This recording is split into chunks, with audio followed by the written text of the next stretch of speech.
Hello everybody, welcome back to our Reset Info channel. In today's video, I'll show you how to easily change the number of copies in the memory media print on your Canon i-SENSYS MF657Cdw.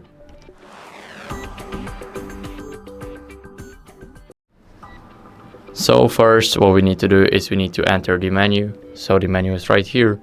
Now let's enter the function settings and go to Store and Access Files. Now we need to go over to the Common settings and go to Access Stored Files settings. Here we need to click on Change Default Settings for Memory Media Print.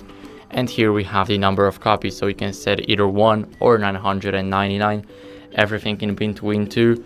So for example, 987. Here we can add more or just subtract it all.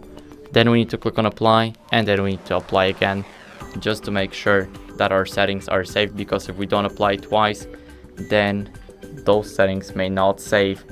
So that's basically it for the video. I hope it was helpful. If it was, then leave a like, subscription and a comment, and I'll see you in the next one.